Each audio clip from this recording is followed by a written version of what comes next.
Tonight on CTV News at 11:30. Denied entry. To me, is a bit shocking. I've never experienced, not being allowed to what they would call a town meeting. Councillors and board members are barred to a town hall by police at the Castle Arms Independent Living Facility. Plus, preparing for an increase in influenza and COVID-19 outbreaks. We are heading for probably the peak of our flu season to unfortunately be around the holiday time. It's got health officials worried and asking people to be vigilant. And the fur flies tonight down at the Sudbury Arena as fans take part in one of the cutest and cuddliest traditions in the sport, all for a great cause. CTV News at 11:30 with Ian Campbell. Good evening. Thanks for staying up with us. We begin tonight in North Bay, where the ongoing saga for control of the Castle Arms Independent Living Facility took a dramatic turn last night. CTV's Eric Tashner has the details. Owning every board in town. Larry Fold and Jamie Lowry couldn't believe they were stopped from entering a public town hall meeting on the future of Castle Arms by OPP and City Police. These are the tactics that have been going on now for various things at various boards in North Bay. It's kind of the Trumpian world now. To me, is a bit shocking. I've never experienced, not being allowed to what they would call a town meeting. They, along with councillors and board members Chris Main and Mark King, tried to attend the meeting intended for Castle Arms residents. The residents that were here asked if I would be there to help, so I went. Instead, Lowry and his colleagues had to watch from the hallway, barred from entering by police at the request of organizers. Because of past history and concerns of what has happened at previous council meetings, that was the rationale for the police presence. Castle Arms, the charity that provides housing for over 250 seniors, is in an ongoing battle for its governance. The Castle Home Long-Term Care Board would like to take over the Castle Arms housing complex. Mayors from municipalities where Castle Home provides services made their pitch to less than a dozen residents for stronger municipal oversight. Monies from each of the municipalities is contributed to Castle Arms through the DSAP. So those are taxpayers' dollars. The battle for control of the seniors' housing complex has escalated in recent months following a presentation to council arguing Castle Arms and Castle Home should be under one governing umbrella, which would include representation from member municipalities. It may not be selling, it could be remortgaging, it could be to harvest any kind of profit. But the Castle Home Board has denied the buildings would be up for sale if they came back under municipal oversight. What we're trying to do to protect Castle Arms, to protect the residents, we're never going to sell it, never intention of selling it. This is how it used to work back in the mid-1980s, but that changed in 2021 when Castle Arms split from municipal representation. So I can't understand why somebody who doesn't want the money would fight so strenuously. Eric Tashner, CTV News, North Bay. As for the police presence, the meeting's organizers say they arranged to have one officer present to keep the peace. The OPP provided 2 officers with a supervisor and another officer checking in throughout the night. North Bay Police also had officers on site. Chisholm Mayor Gail DeGagne says the number of officers was, quote, overkill. A lot of long-term care facilities in Greater Sudbury are reporting active outbreaks of influenza and COVID-19, and that is prompting renewed calls for vigilance from health officials. CTV's Amanda Hicks reports. The holidays are just around the corner, but so is peak season for flu and respiratory illnesses. Public Health Sudbury and District says that means community virus levels are set to climb. We are heading for probably the peak of our flu season to unfortunately be around the holiday time, which is unfortunately a time when lots of us are going to be gathering with each other, and there'll be lots of opportunity for that virus to spread. Outbreaks have already been reported at several long-term care facilities across the city, including Extended Care Countryside Nursing Home and the Elizabeth Center. We are seeing about 7 of our long-term care homes and retirement homes that are in respiratory viruses. Some are influenza, some are COVID-19. That is definitely higher than we would see, for example, sometime during the summer. And unfortunately, we probably will see that ramp up within the next few weeks. Meanwhile, Health Sciences North says it is seeing a high number of influenza cases. This presents challenges for nurses and doctors in the emergency room who see upwards of 200 patients a day. We operate at overcapacity on a regular basis, and which results in patients being boarded within the emergency department. So that means a patient who's been admitted to hospital who should otherwise be getting care on an inpatient floor ends up having to stay within the emergency department for their care upwards of 36 to 48 hours at times, which results in limited capacity for the emergency department to see their patients. With the number of influenza cases going around, HSN is advising visitors to the hospital to expect extended wait times and to be patient with staff. Meanwhile, Hergy strongly recommends everyone gets caught up on their vaccines so that this holiday season can be an enjoyable one. Amanda Hicks, CTV News, Sudbury. A pedestrian in North Bay was taken to hospital this afternoon after being struck by a city bus. Police say the collision took place around 1 p.m. in the Oak and Ferguson Streets area. No word yet on the condition of the person who was hit. A bear named Peter is now recovering after being struck by a car thanks to the quick thinking of a Sudbury man. CTV's Lindsay Alick has the story. Almost 2 weeks ago, Peter Charbonneau was traveling to Falconbridge when he noticed a bear lying on the side of the road. Originally, he kept driving, but decided at the nickel rim turnoff to go back. He discovered the bear had been hit by a car. I looked at him and he was still breathing. So then I didn't know what to do at first. So at that time, an elderly gentleman pulled up behind me. He says, "Go home and get your gun and shoot him." I thought, no. He called 911, but knew it would be a while before someone could respond. That's when he decided to call Turtle Pond, a licensed wildlife rehab center in Valcarin.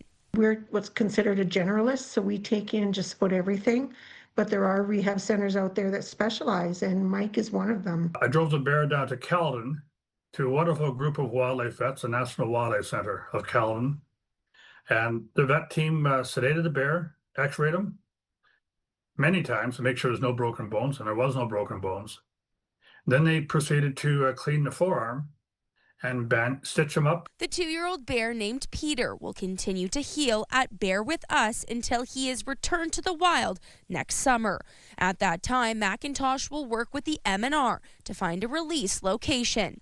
As for why this bear wasn't hibernating, we quite often get bears in through the wintertime that are in need of care. More often than not, though, is orphan cubs.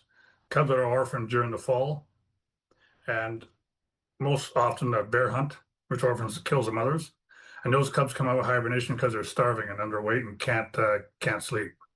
Sometimes they're injured. This example is one of them. As for anyone who comes upon an injured animal, it's recommended to call a local rehab facility and figure out next steps. As they say, each case is unique. Lindsay Alick, CTV News, Sudbury. Well, it was a celebratory mood in Sudbury today as the province officially launched the $500 million Critical Minerals Processing Fund, first announced in the 2025 budget. CTV's Elena Everson has the details. Standing up for Canada and what it means to be Canadian, the most ethical supply chain on earth. Minister of Energy and Mines, Stephen Lecce, talks about the role of Canada and Ontario in the critical mineral space. We are finally ending the ripping and shipping of Canada's ethical resources. We're keeping them in this country to be processed so that we create value-added jobs. This is about repatriating investment away from the U.S., away from Europe, where so many of the value-added investments leave the country. They get processed abroad only for us to buy it back at a premium. Now, we hear a lot from President Trump. I don't need anything from Canada. We don't want anything from Canada. We don't want... Up at the podium, the Minister of Economic Development talked about the situation south of the border. The fact that they need things like our nickel, our aluminum, our steel, our oil, our potash. They need all of those things. They have one nickel mine in the entire United States, and it's not going to last much longer. So there are things, especially things from Sudbury and Northern Ontario, that they need. The mayor of Sudbury says this fund will make sure processing happens here at home. We all want to see the added value here, right? We don't want to see our materials that we extract from the ground shipped elsewhere around the world. We want to see those jobs stay here, those minerals, those critical minerals stay here and be transformed here, and that's what this is about. The official launch of the fund means that companies that accelerate critical mineral processing and strengthen domestic supply chains can now apply for funding through Invest Ontario. Alana Everson, CTV News, Sudbury. The Canada Strong Pass is back starting today, providing discounts for families looking to travel and take in attractions this holiday season. The pass was launched this past summer to encourage Canadians to explore their own country. From now until January 15th, admission to national museums is free or being discounted for young people. Here in the North, Science North and Dynamic Earth in Sudbury are offering free admission for kids 17 and under, as well as discounted rates for young adults 24 and under. A portion of Highway 17 at this hour remains closed because of heavy snow. Highway 17 from Batchewana Bay to Wawa is still shut down. These images from Ontario 511 earlier in the day showed the conditions along the highway. Heavy snow and lines of traffic waiting for the roadway to reopen. The highway was shut down around 3:15 this afternoon. So what's the situation looking like now? Time for a short break here on CTV News. Coming up, Rick will have your full weather forecast. For now, a look at the weather warnings we have in place tonight. The area in yellow to the far left of your screen, 25 to 35 centimeters for Deborah, Sault Ste. Marie.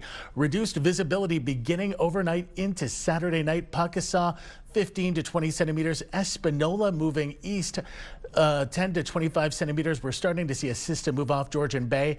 Key River to Burkes Falls, 10 to 30 centimeters. And intense with the Parry Sound area under orange, 20 to 40 centimeters is possible. Here are your current conditions for this hour where the snow has just started to fly, including here in Sudbury, -9 in Sudbury, -7 in Timmins, -7 in Kapuskasing, -4 in Parry Sound. We'll have details in a moment. When you see it happen, send it to CTV News. Text 10400 from your screen to ours. Text 10400. It's been quite a day for precipitation in some aspects across northeastern Ontario, in particular Parry Sound, Sault Ste. Marie, and Wawa. There was also an accident closure in and around the Wawa area from Batchewana Bay to Wawa because of the weather. So we'll take a look at the forecast radar. That's not going to improve for Parry Sound for tomorrow. Lots of snow coming up. We'll get to the numbers on that. And then we get a bit of a break, some sunny skies, and I guess I can let the cat out of the bag. Some warmer temperatures by the end of next week. 7-day forecast time. Chance of flurries in Greater Sudbury, Nickel Belt tomorrow. -8, -12, sunny skies. Monday, chance of flurries. Here we go. Tuesday, sun and clouded, -5. Then it warms up. 0 on Wednesday, 5 on Thursday, with the chance of flurries or showers on both days. 5 degrees mid-December weather. Go figure. Sault Ste. Marie, Algoma, Saturday. Here we go. Flurries, squalls, about 20 centimeters and a high of -9. Some flurry activity Sunday, Monday, Tuesday, and Wednesday and Thursday. Flurries or sleet, -6, -1 your highs Monday, Tuesday. Then chance of flurries or showers, 2 degrees on Wednesday, 1 on Thursday, flurries or shower activity. Meanwhile, in Timmins, Cochrane, Kapuskasing, 2 to 4 centimeters of snow tomorrow, -11. Chance of flurries on Sunday, -10, -7 Monday as well, with the chance of flurries, -3 Tuesday, -1 on Wednesday, 0 with the 60% chance of snow by next week. So again, showers or flurry activity, or in this case, some snow.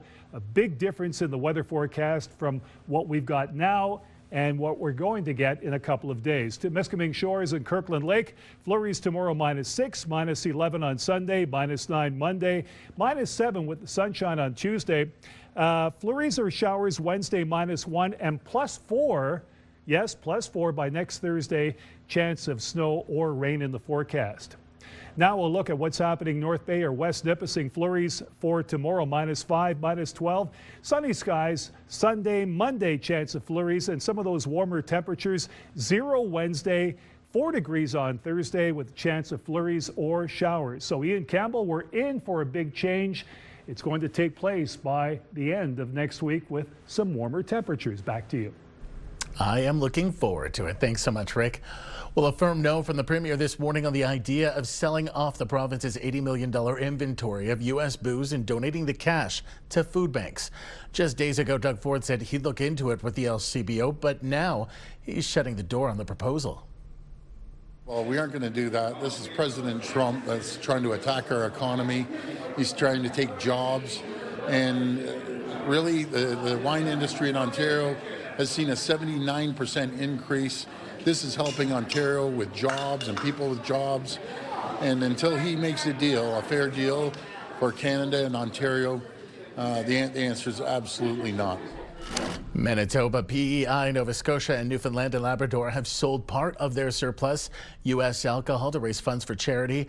Ontario, meanwhile, sits on $2 million worth of stock that is nearing expiry.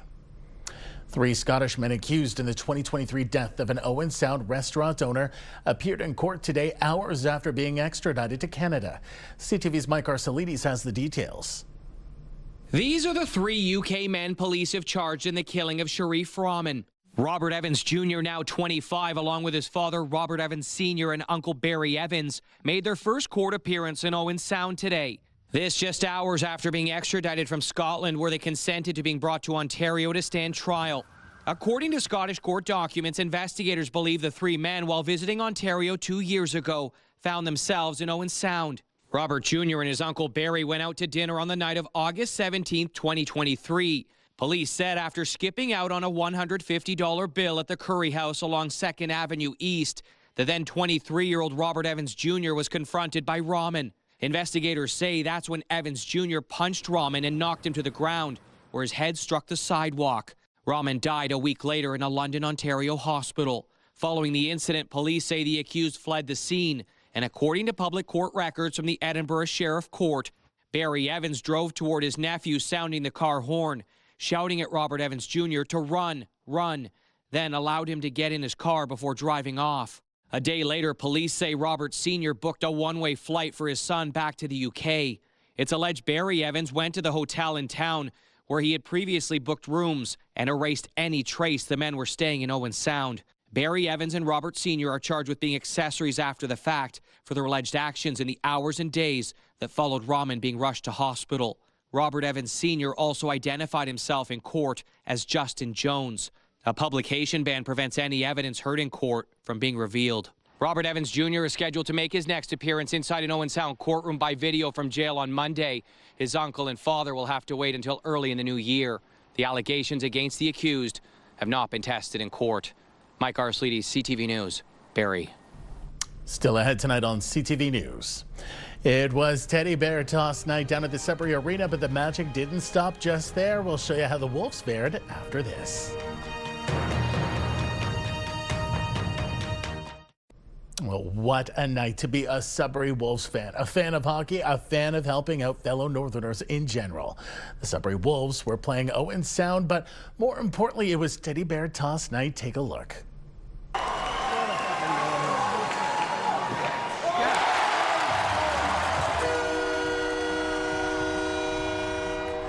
Here's something you don't see very often, a penalty shot teddy bear toss as Wolf Kieran Walton finds the back of the net. Hundreds of bears raining down on the ice, all in support of a number of local organizations, including Big Brothers, Big Sisters, Children's Aid, and Our Children, Our Future. It took quite some time, as you can imagine, to clean up everything to let the game resume, and the scoring didn't stop there.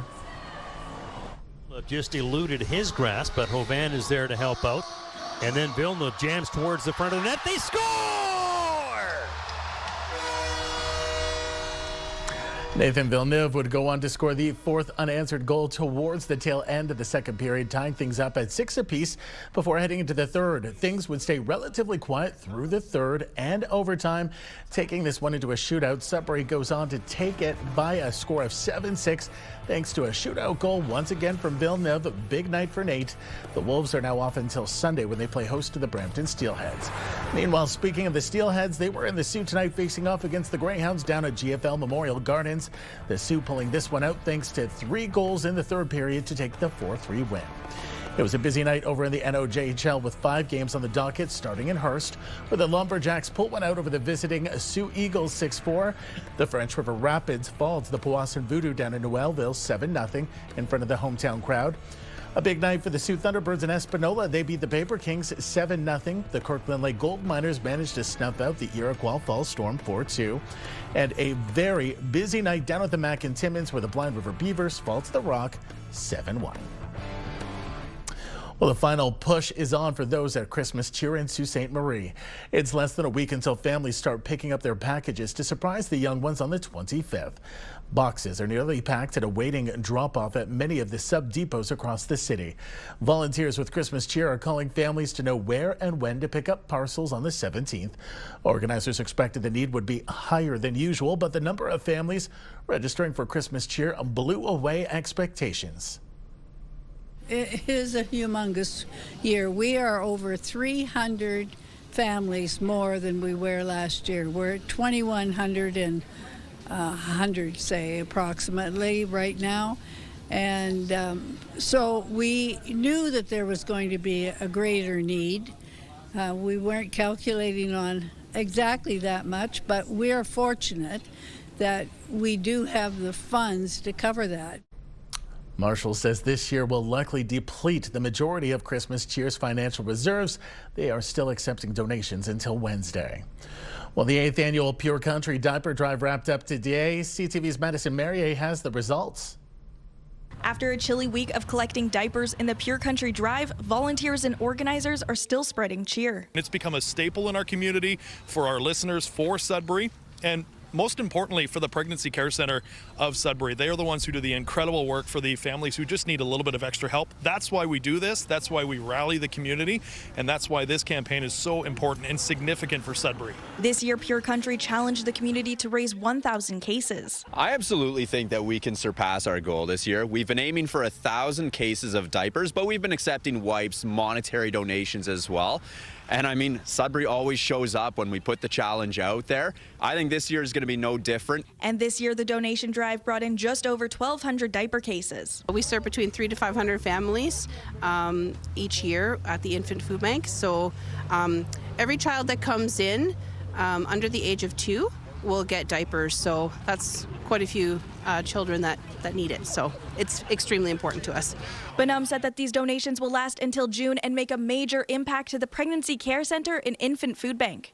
Madison Merrier, CTV News, Sudbury. Good for them.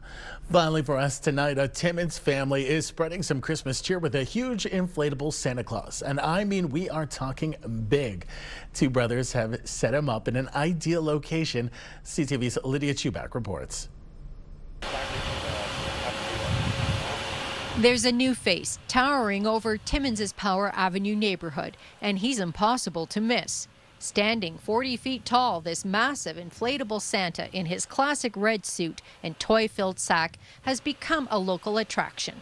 I was just Googling stuff one day and I come across small Santas, so I Googled world's largest Santa and he came up. And even if not the largest, he's certainly supersized. Letourneau bought the $2,500 inflatable online and decided something this impressive deserves to be seen. So he asked his brother Luke for help. I live out in the country, so not as much people are going to experience the joy. So this year I said, well, Luke, you want to put it up at your house? He said, sure. So here we are. The Letourneaus have a large family. 50 to 60 people gather during the holidays, and now this Santa is part of the celebration. It's a little bit different fostering such a big animal, but it's okay. It turned out a little bit of work, but makes everybody happy. It gets a lot of attention, people stop, so it's fun. This Santa stays safe in place with ropes and buckets of frozen water on Luke's front lawn. 12 ropes hanging onto this big sail, so it's got to be tied down because any little bit of wind, it's gone. I almost lost it the first year. When weather is unfavorable, Santa gets a break. Yeah, we turn it off at night and then fire back up in the morning if the weather permitting. The location couldn't be better. This jolly elf is set up directly across from a school, serving as a daily reminder for kids to stay on the nice list. Lydia Chubak, CTV News, Timmins. I absolutely love this. Makes me wonder what sort of inflatables I can get away with. I live in the country.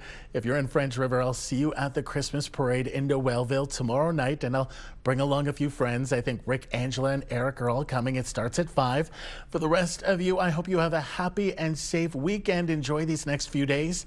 For the latest news anytime, remember you can head to our website, ctvnewsnorthernontario.ca. You can also download our CTV News app. We'll be back Monday with your regularly scheduled news. Until then, thanks for watching. Good night.